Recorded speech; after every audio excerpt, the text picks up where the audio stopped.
Standard 8 Maths Lesson number 7 Variation Part 2. Students, now we have seen in last part 1 of variation what is direct variation and how to solve the sums of direct variation. Now let us recall now something.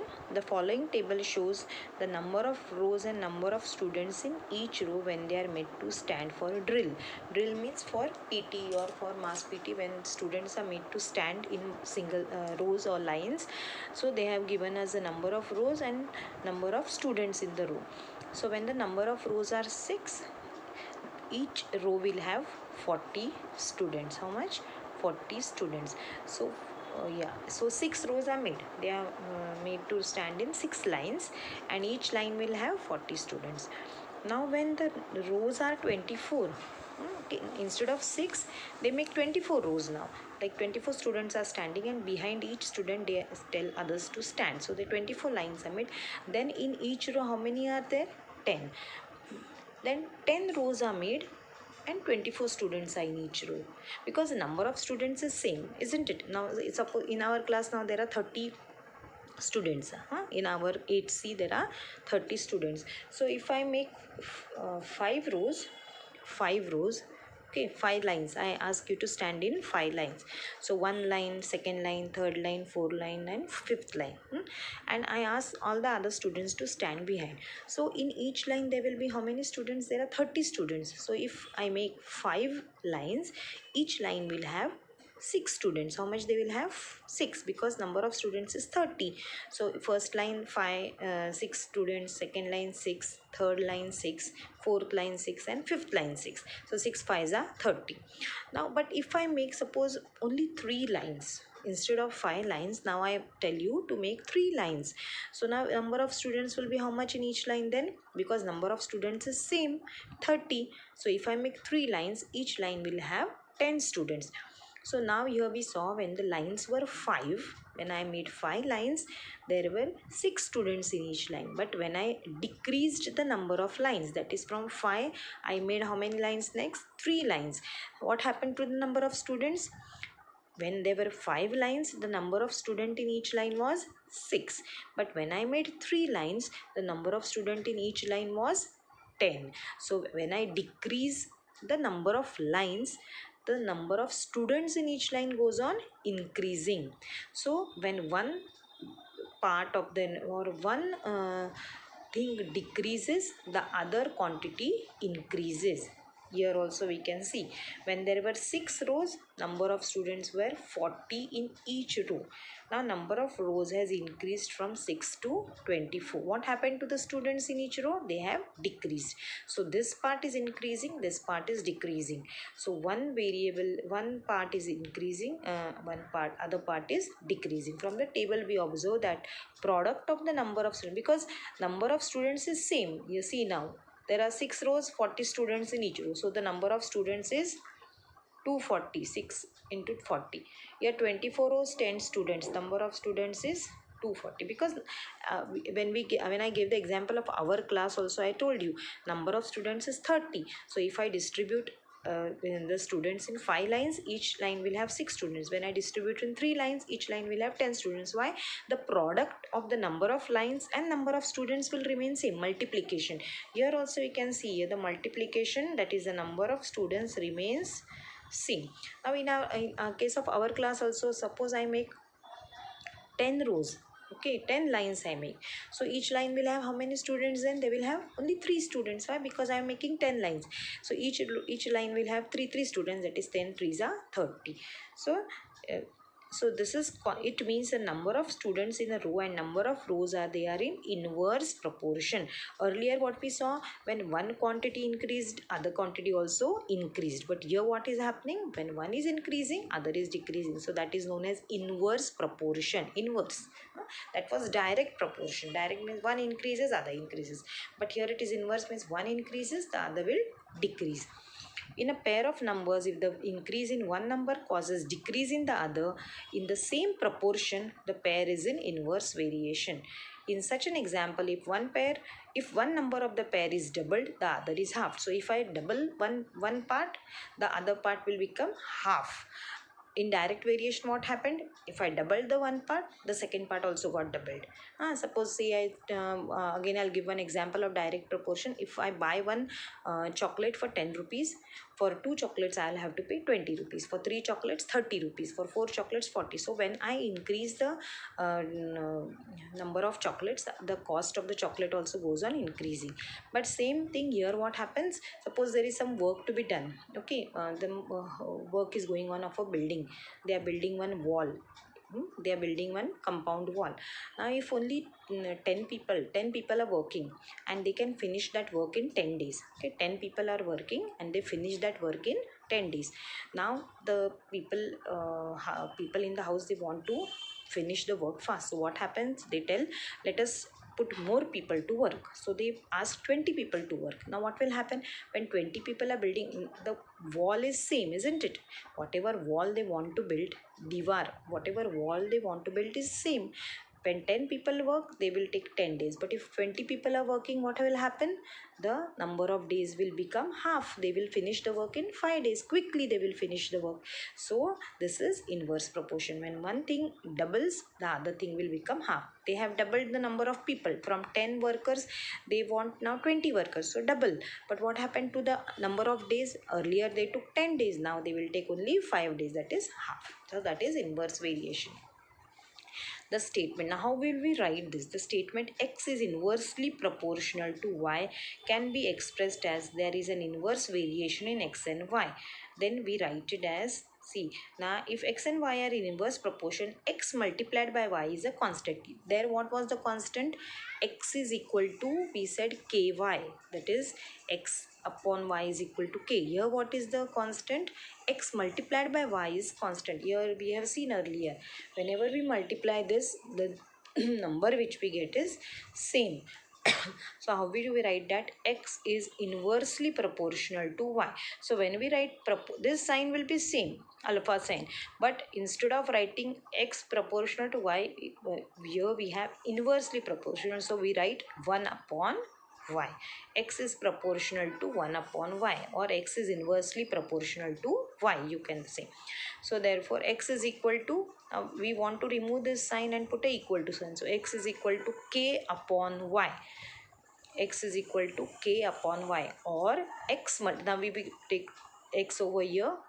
So we will get x multiplied by y is equal to k. So for inverse proportion, you have to remember this, x multiplied by y is equal to k. This is the equation. What is this known as? This is known as the equation of variation. In earlier case direct, what was the equation of variation? We had seen here the equation of variation. Do you remember what was the equation of variation? See, x is equal to ky is the equation of variation. X is equal to ky. And what is the equation of variation over here now? Here the equation of variation is x multiplied by y is equal to k. That is the equation of variation. And k, what is k known as? K is the constant. In earlier also k was the constant. Here also k is the constant of variation. Now let us see example. If A varies inversely as B, then complete the following table. Now A varies inversely as B. How will we write this? Here, see. A varies inversely as B. That is A into B is equal to K. So whatever we have A and B, when we multiply, we should get a constant. Here now A is 6, B is, so we have A into B is equal to K. That is A multiplied by B will always be the same number. Constant means what? It will be same. So now here A is 6, B is 20. What is A into B? 120. Now A is 12. So what would be B? The answer should be 120. So 12 multiplied by what will give us 120? It will be 10. Now we know here, from these two cases, we know that here we are going to get 120 only. Okay, because A and B are inversely proportional. So this will also be 120. This will also be 120. So 15 into how much is 120? 15 8s are 120. Now here we have 4. Here it is 120.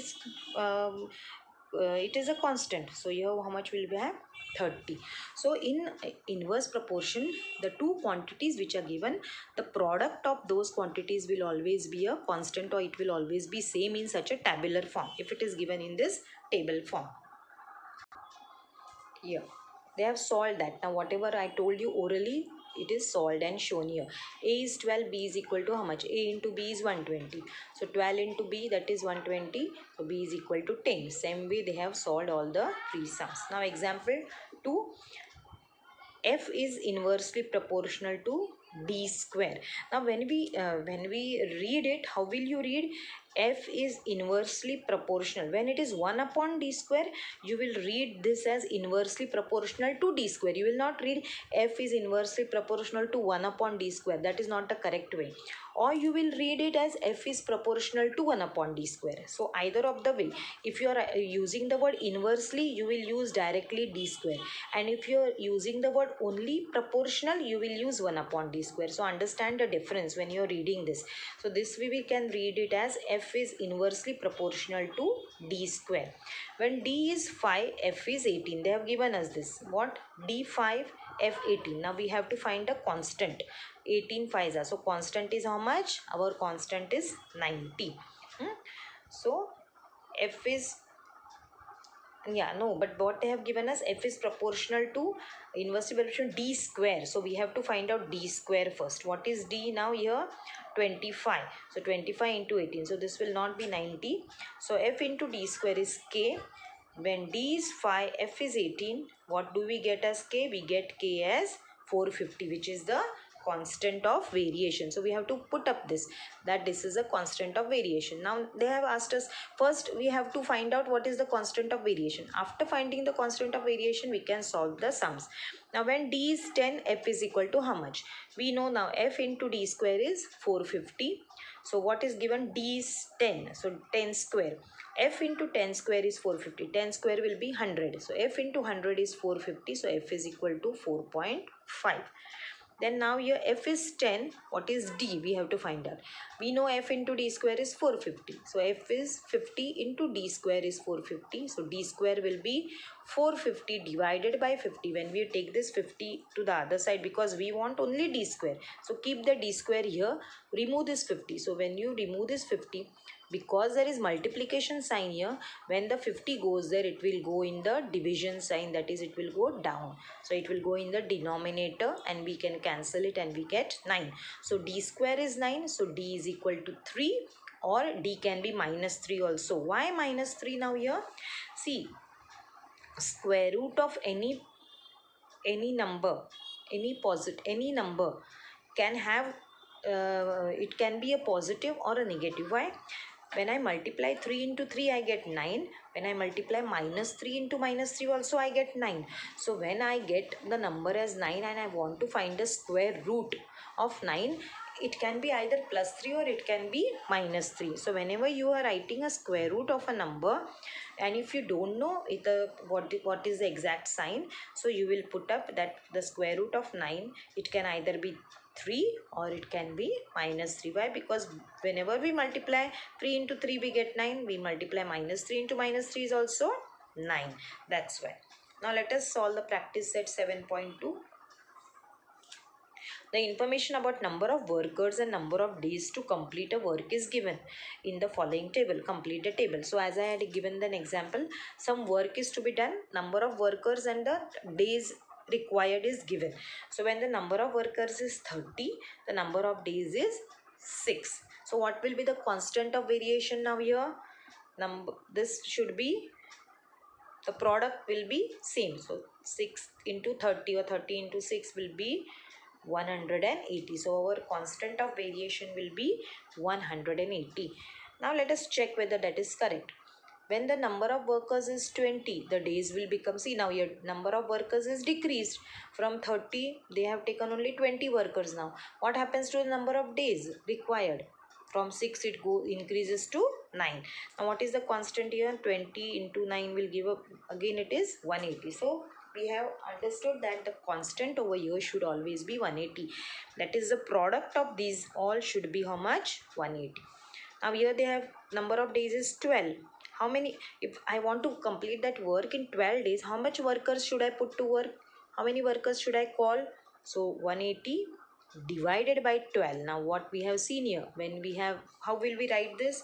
Let us write and see. I will show you by writing it. Okay,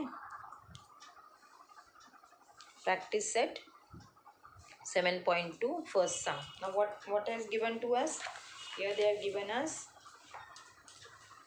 number of workers and days. Okay, so first is here 30 and 6. So number of workers, if I represent as W, and days I represent as D. So what will be my equation? It will be W is inversely proportional to 1 upon D, right? And my equation of variation will be W into D is equal to K, that is constant. Now what is W? 30, days 6, so that is 180. This is my constant.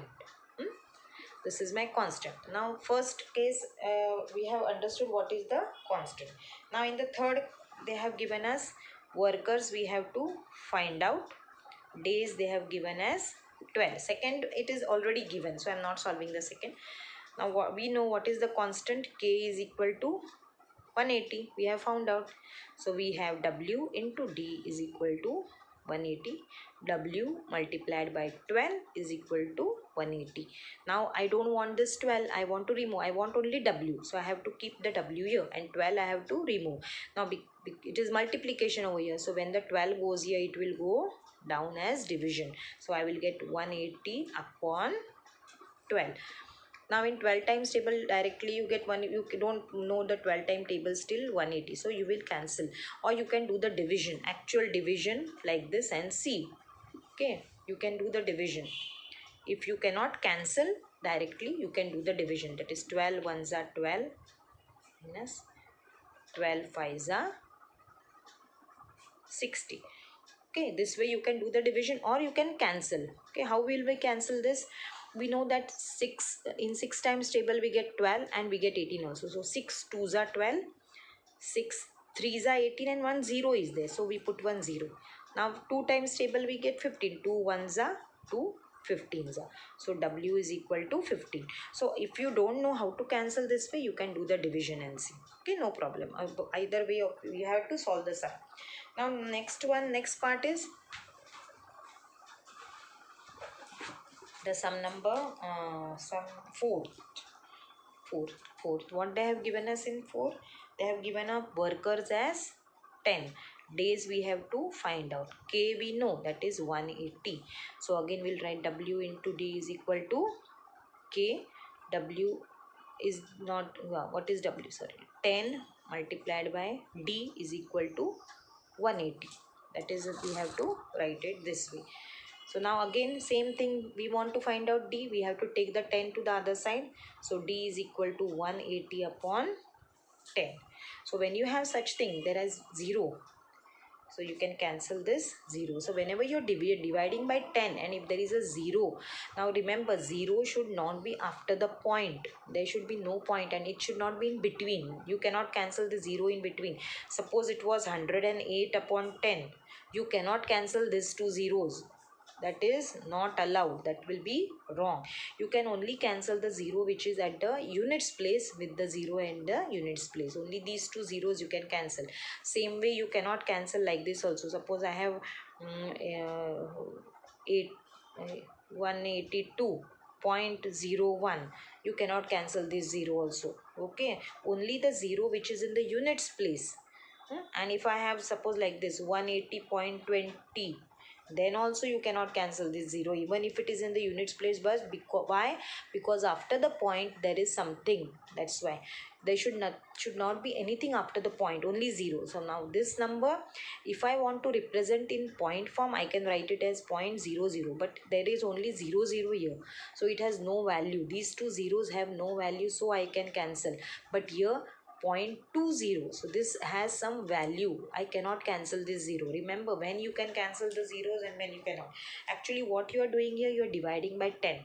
So 180 divided by 10, you get 18. So this will be 18.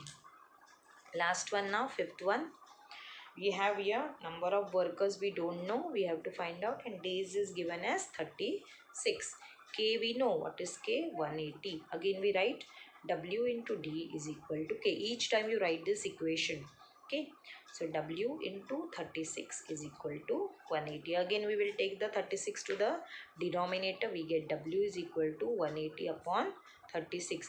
Now here also you cannot do the cancellation directly, you can do the division and see, but here I will show by 6 now. 6 6 are 36, 6 30s are 180, 6 1s are 6, 6 5s are 30. So we get number of workers as 5. Okay, so this sum number 1 we have completed.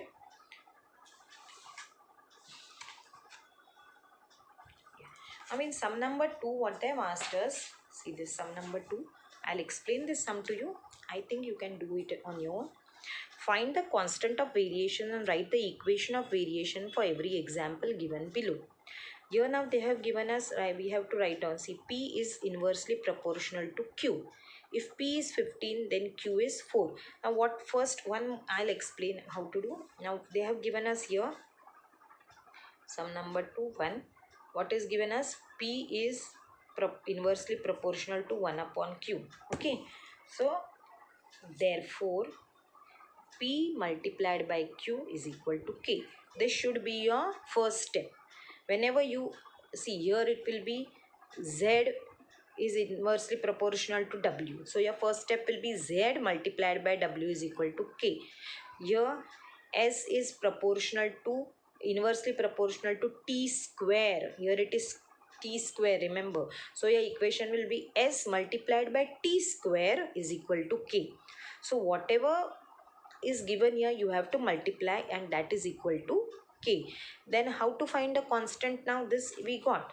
Now here P is how much? 15. P is equal to 15 and Q is equal to 4. So 15 into 4, that will be 60. So what they have asked us, write the equation of variation. So this is the equation of variation, and what is for every example given below. So we have written the equation of variation, and we have found out the constant also. So this is the constant. So for each one you have to write the equation of variation like this and find out the constant. You will do this. Now I'll do the I think the fourth sum. I will show you how to do, because it is little bit different. X is inversely proportional to y square. Okay, so how to do that sum I'll show you. X is inversely proportional to y square. Fourth sum. X is inversely proportional to y square. Sorry, not y square. X is inversely proportional to square root of y. If x is 15, then y is 9. They have given x is 15, y is 9.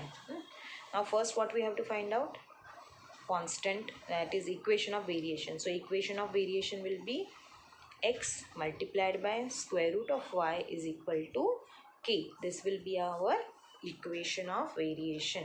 Now constant we have to find out. So x is 15 and y is 9 is equal to k. Now what is square root of 9? It is 3. So 15 into, now square root of 9, as we did in the earlier sum, it can be square root of 9, can be either plus 3 or it can be minus 3. So suppose I take it as plus 3, then what will be the constant? 45. But if I take it as minus 3, the constant will be minus 45. So the constant here can have two values. It can be either plus 45 or minus 45, because we don't know what is the square root of 9, whether it is plus 3 or minus 3. So we have to take both into consideration. So now sum number 1 and sum number 2 of practice set 7.2 you will complete in your books. The remaining word problems are there 3, 4, 5, 6 that we will do in the next part.